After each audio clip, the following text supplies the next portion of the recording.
सुप्रभात बच्चों, हिंदी की ई लर्निंग कक्षा में आपका स्वागत है। आज मैं आपको कक्षा 4 की पाठ्य पुस्तक हिंदी साहित्य से पाठ 4 जिसका शीर्षक है रक्त की कहानी के विषय में पढ़ाने जा रही हूँ। जैसा कि इसमें बताया गया है कि रक्त किस रंग का होता है, क्या हम किसी और व्यक्ति को अपना रक्त दे सकते हैं या नहीं, या किसी का खून किसी को भी चढ़ाया जा सकता है या नहीं, या खून की कमी से हमारे अंदर क्या क्या कमियां हो सकती हैं, ये सारी बातें मैं आपको इस ऑनलाइन कक्षा में बताऊंगी, ई लर्निंग कक्षा में। चलिए बच्चों, शुरू करते हैं आज का पाठ 4, रक्त की कहानी। बच्चों, कभी कभी आपको खेलते समय आप गिर जाते हैं, आपको चोट लग जाती है, या आपके मित्र गिर जाते हैं, उनको चोट लग जाती है और शरीर के किसी एक भाग से खून निकलने लगता है। जैसे कि इस पाठ में एक बच्चे की उंगली कट जाने से उसके उंगली से खून निकल रहा था। तो आप क्या कोशिश करते हैं कि जल्दी जल्दी उस खून को पहले रोका जाए। क्यों? क्योंकि शरीर से अगर अधिक मात्रा में खून बहने लगता है तो ये हमारे लिए बहुत ही खतरनाक होता है। खून का हमारे जीवन में क्या महत्व है, चलिए इस पाठ में हम पढ़ते हैं। निशा एक लड़की है जो यहाँ कह रही है, दादाजी जल्दी आइए, समीर भैया की उंगली कट गई है। दादाजी आते हैं और बोलते हैं, अरे तुम्हारी उंगली से तो खून निकल रहा है, चाकू से काम करते समय ध्यान रखना चाहिए। निशा, जाओ जल्दी से एक साफ रुमाल पानी में भिगोकर ले आओ। दादाजी ने गीला रुमाल समीर की उंगली पर कसकर लपेट दिया और उसे भीतर ले आए। खून बहना बंद हो गया। दादाजी ने उंगली पर दवाई लगाकर पट्टी बांध दी। निशा चुपचाप खड़ी सब देख रही थी। देखिए बच्चों, यहाँ क्या बताया गया है कि एक बच्चा है जो चाकू से काम कर रहा था और उसकी उंगली में चोट लग गई।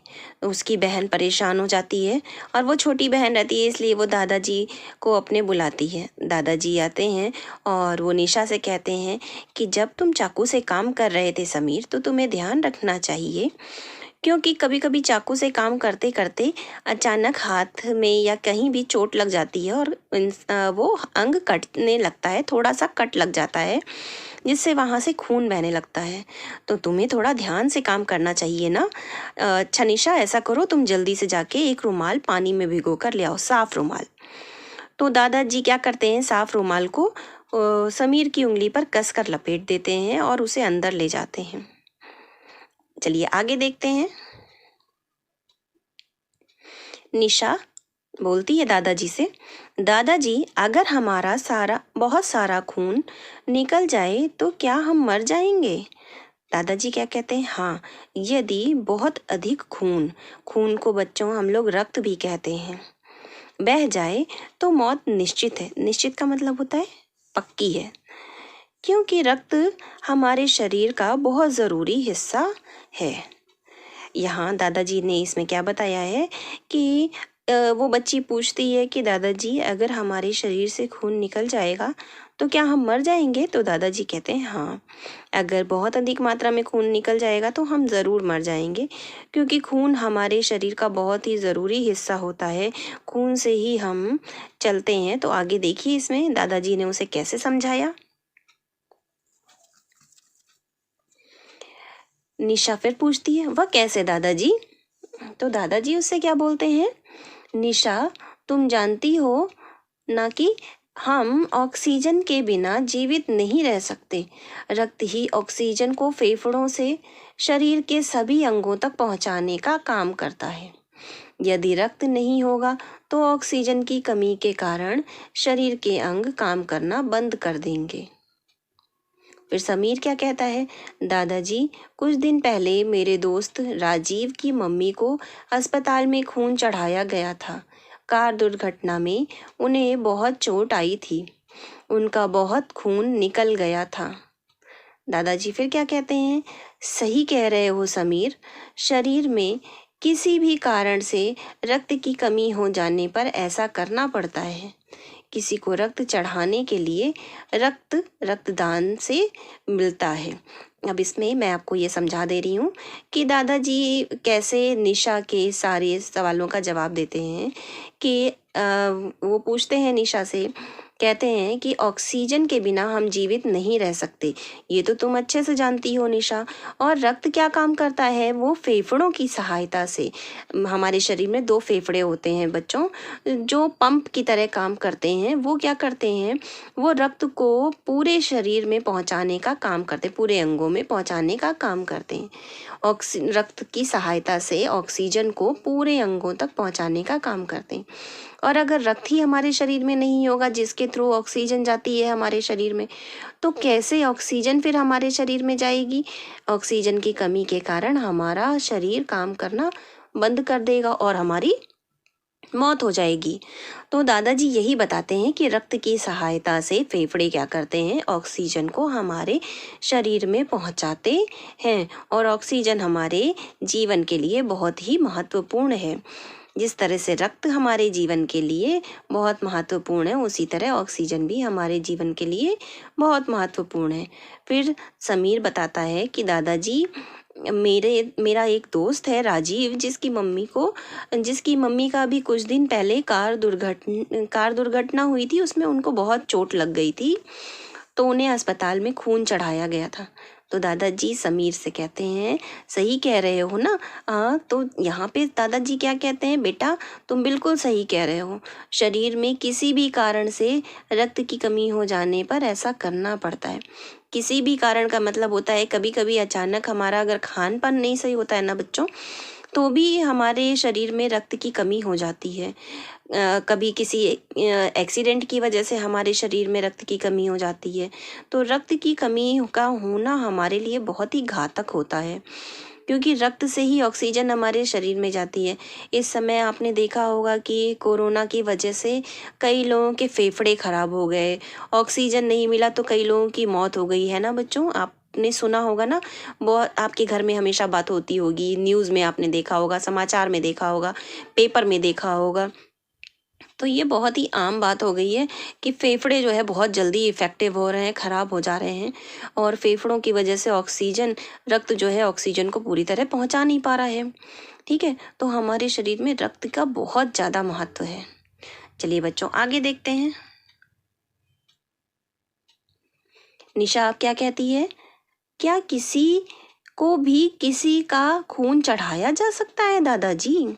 तो दादाजी कहते हैं, नहीं नहीं बेटा, वैज्ञानिकों के अनुसार रक्त के 4 अलग अलग वर्ग होते हैं, ए बी और ओ। ये चारों वर्ग भी 2 प्रकार के होते हैं। यानी पहले तो रक्त के 4 वर्ग बताए वैज्ञानिकों ने, ए बी और ओ, ये 4 हो गए। ये चारों वर्ग भी 2 प्रकार के होते हैं, यानी इसमें भी 2 भाग होते हैं, यानी पॉजिटिव और नेगेटिव।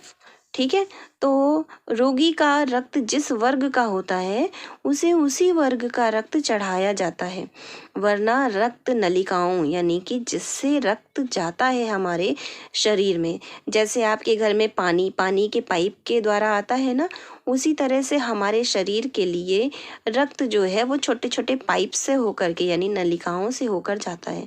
और अगर किसी का भी रक्त चढ़ा देंगे, यानी दूसरे ग्रुप का अगर रक्त चढ़ा देंगे, तो क्या होगा, रक्त नलिकाएं यानी वो जो पाइप्स हैं उनमें क्या हो जाएगा, थक्का जम जाएगा और रोगी की मौत भी हो सकती है। यानी जैसे ब्लॉकेज अगर हो जाता है ना, कहीं एक ईंटा पड़ जाता है पानी में, तो नल से पानी धीरे धीरे आने लगता है ना, उसी प्रकार अगर खून का थक्का यानी खून सॉलिड हो जाए, थक्का जम जाए, सॉलिड उसमें हो जाए, लिक्विड होता है ना खून, और अगर वो थक्का जम जाएगा तो क्या होगा, उधर का खून उधर रह जाएगा, इधर का खून इधर रह जाएगा, और पूरी तरह से अगर खून रोटेट नहीं होगा हमारे शरीर में तो क्या होगा, रोगी की मौत हो जाती है। इसीलिए किसी का भी खून किसी को नहीं चढ़ाया जाता है। ठीक है, तब निशा क्या कहती है, पर दादाजी सभी का खून तो एक जैसा लाल रंग का ही होता है। अब यहाँ पर पूछ रही है कि सबका खून तो लाल रंग का होता है तो क्यों नहीं चढ़ाया जा सकता है। तो चलिए बच्चों अब आगे देखते हैं कि दादाजी ने कैसे उसकी इस समस्या का समाधान किया। दादाजी थोड़ा हंसते हुए, हाँ बेटा, हर व्यक्ति का खून लाल रंग का ही होता है। खून पर धर्म या जात पात का कोई प्रभाव नहीं होता, मगर इसमें पाए जाने वाले तत्वों के आधार पर इसमें भिन्नता होती है। ओ वर्ग वाले व्यक्ति का खून किसी को भी दिया जा सकता है। इसी तरह ए बी वर्ग वाले व्यक्ति को किसी भी वर्ग वाले व्यक्ति का खून दे सकते हैं। हम सभी को अपना रक्त वर्ग मालूम होना चाहिए। अब इस अनुच्छेद का मैं आपको व्याख्या करके बता दे रही हूँ कि दादाजी यहाँ पर थोड़ा हंसते हुए कहते हैं, छोटी सी बच्ची है ना, तो पूछ रही है रेड कलर का ही, लाल रंग का ही खून तो होता है। और सही बात है, सभी के शरीर में लाल रंग का खून होता है, चाहे वो हिंदू हो, चाहे मुस्लिम, चाहे सिख, चाहे ईसाई, चाहे छोटा हो या बड़ा, सभी का खून जो है लाल रंग का होता है। पर लाल रंग का खून होने की वजह से ये नहीं है कि हम किसी को भी किसी का खून चढ़ा देंगे। इसमें जो पाए जाने वाले तत्व होते हैं ना, उनके आधार पर सारे खून में भिन्नता होती है। ओ वर्ग, जैसे 4 वर्ग होते हैं ना, तो उसमें जो ओ वर्ग वाला व्यक्ति होता है ना बेटा, वो क्या होता है, ओ वर्ग वाले व्यक्ति को किसी को भी खून दिया जा सकता है। ओ वर्ग वाले व्यक्ति का खून, यानी ओ वर्ग वाला जो व्यक्ति होता है वो अपना खून किसी भी व्यक्ति को दे सकता है। यानी ए वाले को भी दे सकता है, बी वाले को भी दे सकता है और ए बी वाले को भी दे सकता है, तथा ओ वाले को तो वो देता ही देता है। इसी तरह ए बी वर्ग वाले व्यक्ति को किसी भी वर्ग वाले व्यक्ति का खून दे सकते हैं। यानी ए बी वर्ग वाला व्यक्ति जो होता है वो किसी भी व्यक्ति का खून ले सकता है, चाहे वो ओ हो, चाहे ए हो, चाहे बी हो। ठीक है, हम सभी को अपना रक्त वर्ग मालूम होना चाहिए। यानी हमारा खून किस ग्रुप का है हमको ये पता होना चाहिए, तभी तो जब आवश्यकता पड़ती है तो आसानी से खून चढ़ाया जा सके। फिर समीर क्या कहता है, दादाजी हमारे शरीर में खून होता कितना है। अब समीर यहाँ पूछ रहा है कितना खून होता है। बहुत ही अच्छे बच्चे हैं जो ये सारी बातें धीरे धीरे करके अपने दादाजी से पूछ रहे हैं। दादाजी क्या कहते हैं, बेटा वैसे तो शरीर में रक्त की मात्रा व्यक्ति की आयु और वजन पर निर्भर करती है, परंतु सामान्य रूप से एक स्वस्थ व्यक्ति में लगभग 5 से 6 लीटर रक्त होता है और स्त्री में इसकी मात्रा 4 से 5 लीटर होती है। यहाँ दादाजी ने समीर की बातों को क्लियर साफ करते हुए बताया कि वैसे तो रक्त की मात्रा हर व्यक्ति की आयु और वजन, यानी हमारा वजन कितना है, हमारी आयु कितनी है, उस पर निर्भर करती है।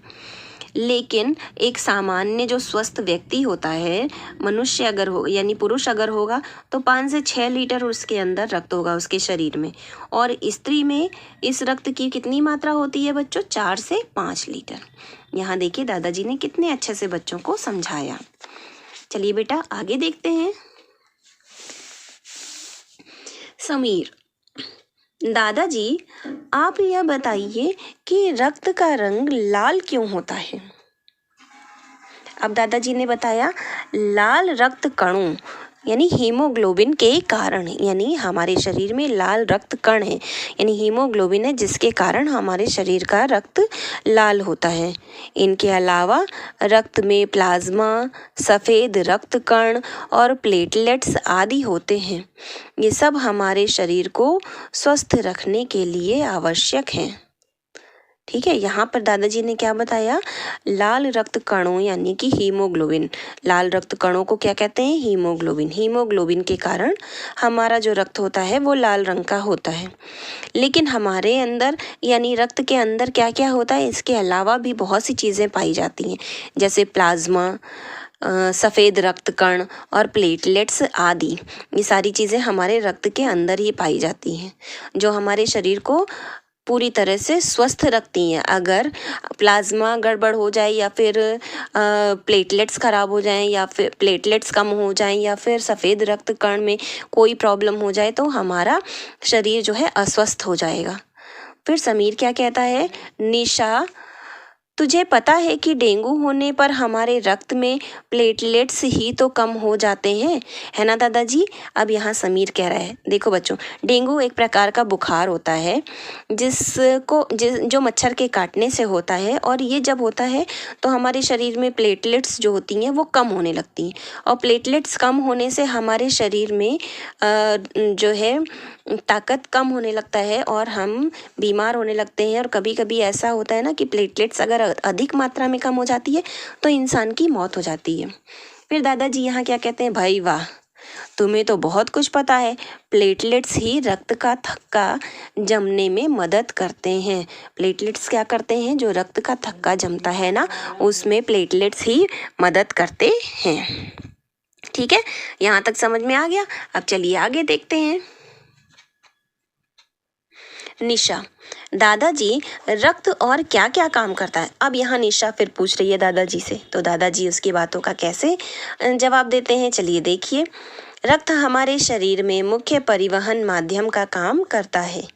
यह रक्त नलिकाओं में लगातार बहता रहता है और पाचक रस, विटामिन्स, मिनरल्स, हार्मोन्स और ऑक्सीजन को शरीर के अंगों तक पहुंचाता है। रक्त हमारे शरीर में परिवहन का काम करता है, मतलब परिवहन मतलब एक जगह से दूसरी जगह जाने के लिए, जैसे हम बस, ट्रक, इन सब का यूज़ करते हैं, कार, मोटरसाइकिल, बाइक, स्कूटी, इन सब से एक स्थान से दूसरे स्थान पर जाते हैं ना, उसी तरह से रक्त क्या करता है, समझ लीजिए यहाँ पर रक्त एक व्हीकल होता है, तो वो हमारे रक्त नलिकाओं में लगातार जो है बहता रहता है। और क्या क्या चीज़ें, ये पैसेंजर होते हैं, समझिए एक हिसाब से पाचक रस, विटामिन्स, मिनरल्स, हार्मोन्स, ये सब पैसेंजर्स होते हैं, ऑक्सीजन, ये सब पैसेंजर हैं जिनको वो शरीर के अंगों तक पहुंचाता है ना। जैसे हम लोग बस पे चढ़ते हैं ना, पैसेंजर हुए ना हम लोग, ऐसे ही रक्त एक समझ लीजिए बस है, और उसमें जो है ये पाचक रस, विटामिन्स, मिनरल्स, ये सब क्या है, पैसेंजर का काम करते हैं, यानी पैसेंजर होकर बन करके जाते हैं और शरीर के अंगों तक पहुंचते हैं। ठीक है, यह शरीर की बेकार वस्तुएं जैसे कार्बन डाइऑक्साइड, अमोनिया, यूरिया आदि को शरीर से बाहर निकालने में मदद करता है, हमारे शरीर के ताप को नियंत्रित करता है और हमें विभिन्न रोगों के संक्रमण से बचाता है। अब रक्त और क्या काम करता है, जो हमारे शरीर की बेकार वस्तुएं हैं, बेकार वस्तुएं क्या, जैसे हम ऑक्सीजन लेते हैं लेकिन कार्बन डाइऑक्साइड गैस हमारे लिए हानिकारक होती है, तो कार्बन डाइऑक्साइड को हमारे शरीर से बाहर करता है। अमोनिया, यूरिया, इन सारी चीज़ों को हमारे शरीर से बाहर निकाल देता है, और हमारे शरीर का जो ताप होता है, जैसे फीवर आप नापते हैं ना, टेम्परेचर जो होता है वो उसे नियंत्रित करता है, संभाल के रखता है, बैलेंस में रखता है, और विभिन्न रोगों के संक्रमण से बचाता है। देखिए रक्त हमारे लिए कितना महत्वपूर्ण है ना बच्चों। फिर निशा अब यहाँ क्या कहती है, सचमुच दादाजी, रक्त तो हमारे शरीर के लिए बहुत ज़रूरी है। पता है दादाजी, अनन्या को डॉक्टर ने एनीमिया बताया, वो बहुत जल्दी थक जाती है, उसकी सांस भी फूलती है। अब यहाँ निशा की एक फ्रेंड है जिसका नाम है अनन्या, उसको डॉक्टर ने क्या बताया कि वो एनीमिया है, यानी उसके शरीर में रक्त की कमी है, वो बहुत जल्दी थक जाती है और उसकी सांस भी फूलने लगती है। ठीक है, तो अब यहाँ दादाजी उसकी बातों का कैसे जवाब देते हैं, चलिए देखिए। दादाजी बताते हैं, शरीर में रक्त की कमी को ही एनीमिया कहते हैं, यानी एनीमिया जो होता है वो क्या होता है, एक तरह की बीमारी होती है, उससे जो ग्रसित रोगी होता है उसको कहते हैं एनीमिक। ठीक है, तो शरीर में जब हमारे रक्त की कमी हो जाती है तो हम एनीमिया रोग से ग्रसित हो जाते हैं।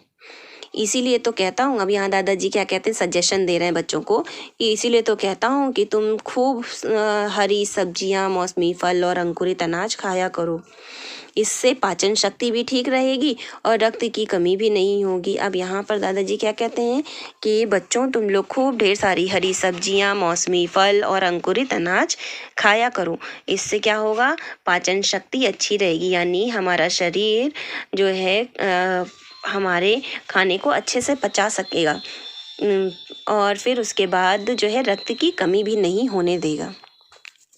निशा और समीर अब एक साथ कहते हैं, दादाजी हम तो खूब हरी सब्जियां और फल खाते हैं, हमें तो एनीमिया नहीं होगा ना। अब यहाँ दादाजी से क्या कहते हैं कि दादाजी हम तो खूब ढेर सारी फल और सब्जियां खाते हैं ना, हमें तो एनीमिया नहीं होगा। दादाजी हंसने लगते हैं, बच्चे हैं ना, बच्चों की बात सुनकर दादाजी खूब खिलखिलाकर हंसने लगते हैं। तभी दरवाजे पर घंटी बजी, मम्मी पापा आ गए।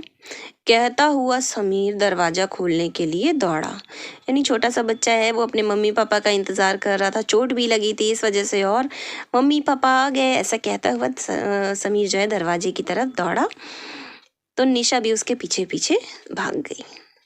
तो बच्चों